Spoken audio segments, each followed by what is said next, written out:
বন্ধুরা কেমন আছো তোমরা সবাই? প্রত্যেকে ভালো আছো? হ্যাঁ, আমিও খুব ভালো আছি। আচ্ছা, এখন আমরা কোন শ্রেণীতে উঠে গেছি গো? হ্যাঁ, কি বলছো সৌম্য? চতুর্থ শ্রেণীতে। একদম ঠিক বলেছো। আচ্ছা, আজকে কত তারিখ কে বলবে? সালমা, তুমি বলবে, বলো কত তারিখ? হ্যাঁ, ঠিক বলেছ। আজকে জানুয়ারি মাসের 14 তারিখ, 14/1। এখন কোন সাল চলছে? 2026 সাল। ঠিক বলেছ, প্রত্যেকে কিন্তু মনে রাখবে, ঠিক আছে? আচ্ছা, এবার তোমরা আমাকে একটা কথা বলো তো। আমাদের চারপাশে তো অনেক কিছুই আছে, তাই না? কিন্তু সবার সম্পর্কে কি আমরা সব কিছু জানি? জানি না, তাই তো? আচ্ছা, তোমাদের সবার সম্পর্কে জানতে ইচ্ছে করে না? ইচ্ছে করে? ঠিক আছে, দেখো, আজকে আমরা দুজনের সম্পর্কে জানবো। আমাদের চারপাশে থাকে, কিন্তু তাদের সম্পর্কে আমরা জানি না। সেই দুজন কে তোমরা জানতে চাও? দেখো, তোমরাও আমার সাথে সাথে বলবে। দেখো, সেই তারা হচ্ছে দুই ভাই। এক ভাইয়ের নাম হচ্ছে, জানো তো, জীব। আচ্ছা রনি, জীব বানানটা তুমি বলো দেখি। বর্গীর জয় দীর্ঘী ব, জীব।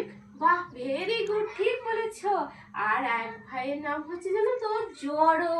আচ্ছা সৌমি, তুমি জড়ো বানানটা বলো দেখি তোমরা। হ্যাঁ, বর্গীর জ, ডয়বিন্দ্র। বাহ, ভেরি গুড, তোমরা তো দেখছো অনেক কিছু শিখে গেছো।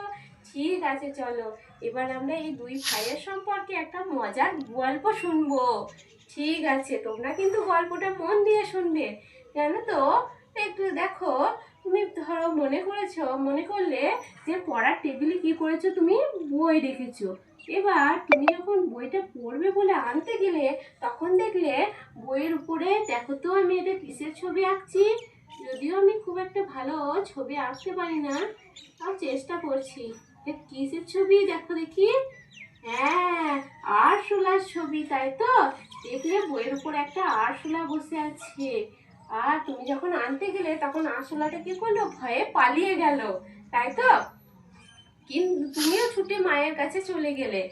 কিন্তু বইটা কি হলো বলো তো? বইটা তো ওখানেই পড়ে থাকলো, তাই তো? কিন্তু কেন এমন হলো, কে বলতে পারবে? কেউ বলতে পারবে? হ্যাঁ, কি বলছো? আচ্ছা, নাসিমা, কি বলছো? হ্যাঁ, বইটা প্রাণ নেই, সেই জন্য ওখানে পড়ে থাকলো, ঠিক বলেছো। বইটার প্রাণ নেই, আর আরশোলার কি প্রাণ আছে, তাই তো? তোমরা একটা কাজ করো, প্রত্যেকে খাতা পেন বের করে এগুলো লিখে নাও, ঠিক আছে? আচ্ছা, দেখো, আর একটা কি বলো তো, কেন পড়ে থাকলো? হ্যাঁ, ঠিক বলেছো রানী, বইটা চলাফেরা করতে পারে না, তাই তো? হ্যাঁ, তোমরা দেখো, প্রত্যেকে দেখতে পাচ্ছ তো? প্রত্যেকে লিখবে কিন্তু। ঠিক আছে, করতে পারে না। আর এবার তোমরা বলো, তোমরা নিজেরাই বলো, আরশোলাটা কি হবে? হ্যাঁ, আরশোলা চলাফেরা করতে পারে, সেজন্য কি করলো, সে ভয়ে পালিয়ে গেল, আর বইটা ওখানেই পড়ে থাকলো, তাই তো? আচ্ছা, আর একটা, এবার দেখো, এদেরকে আমরা কি বলবো জানো? এদেরকে আমরা দুটো নাম দেব। যারা চলাফেরা করতে পারে না, যাদের প্রাণ নেই, তাদেরকে আমরা কি বলবো? জড়ও বলবো, বুঝতে পেরেছো? আর যাদের প্রাণ আছে, যারা চলাফেরা করতে পারে, তাদেরকে আমরা বলবো জীব। ঠিক আছে, তাহলে আজকে আমরা কি সম্পর্কে জানলাম? জীব আর জড় সম্পর্কে জানলাম। তোমরা একটা কাজ করবে, বাড়ি থেকে তোমাদের চারপাশে এরকম যেসব জিনিস দেখতে পাবে, তাদের নাম লিখে নিয়ে আসবে, ঠিক আছে? আজ তাহলে এ পর্যন্তই থাক।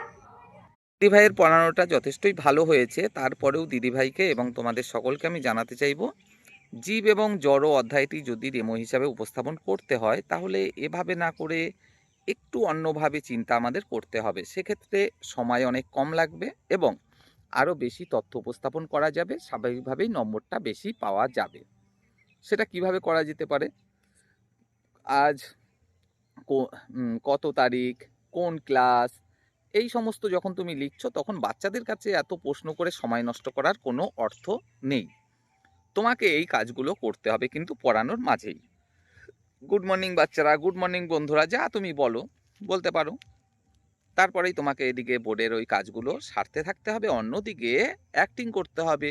কোনো একজন বাচ্চা তোমাকে হট করে বলে উঠছে, ম্যাম বা স্যার আজ তো গল্প বলার কথা ছিল, গল্প শোনানোর কথা ছিল, তখন তুমি বলতে পারো শুধু এটুকুই যে হ্যাঁ তাই তো, আজ তো গল্প শোনানোর কথা ছিল, চলো তাহলে আজ আমরা একটা খুব সুন্দর দুই বন্ধুর গল্প শুনি।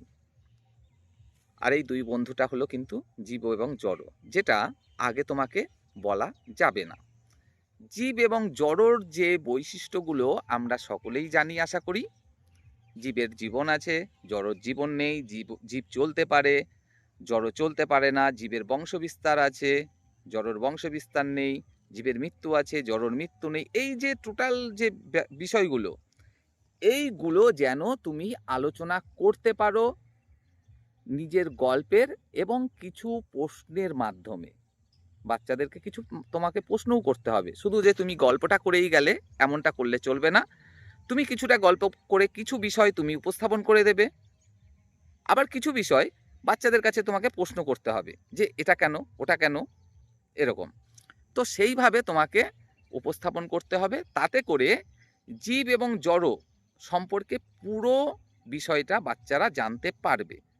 আর তুমি যদি এরকমভাবে বিষয়টা উপস্থাপন করো এবং সবশেষে দিদিভাই কিছু জীব এবং জড়র ছক করে নাম লিখে আনতে বলেছেন, এটুকুই রাখো, অসুবিধা নেই এক্ষেত্রে, হোমওয়ার্কের ক্ষেত্রে। আর ছবিও এঁকেছেন দিদিভাই, সেটাও খুব ভালো করেছেন। তুমি এখানে এই ছবিটা আঁকতে পারো, অন্য কোনো ছবি আঁকতে পারো। আর আলোচনার ক্ষেত্রে যেটা আমি বলছিলাম, শুধু জীবন আছে, জীবন নেই, চলাফেরা করতে পারে, করতে পারে না, এটুকু না করে জীব এবং জড়র বৈশিষ্ট্য সম্পর্কে পুরো বিষয়টা উপস্থাপন করে তারপরে জানানোর চেষ্টা করো যে এই যে একটা দল যারা এগুলো করতে পারে, আর একটা দলে আছে যারা এগুলো করতে পারে না, তাই এদেরকে আমরা দুভাগে ভাগ করি, যার মধ্যে একটা জীব এবং আর একটা হলো জড়। এবং যখন জীব এবং জড় সম্পর্কে তুমি জানাবে বাচ্চাদের, তারপরে তোমাকে আবার আলোচনা করে দিতে হবে, তাহলে আজ আমরা কি শিখলাম? আমরা শিখলাম জীব এবং জড় সম্পর্কে, তাই তো? তো এই হচ্ছে মূল ফান্ডা। তাতে করে দেখবে 4 মিনিট 10 সেকেন্ড নয়, এটা 3 মিনিট 10 সেকেন্ডেই কমপ্লিট করা সম্ভব হবে। এবং যখন পুরো বিষয়টা তুমি উপস্থাপন করবে, স্বাভাবিকভাবেই ইন্টারভিউয়াররা কিন্তু খুশি হবেন। দেখা হবে পরের ভিডিওতে। তোমাদের কাছে রিকোয়েস্ট থাকবে একটাই, যদি ভিডিওগুলো ভালো লাগে, উপকারে লাগে, অবশ্যই চ্যানেলটির সাথে থেকো।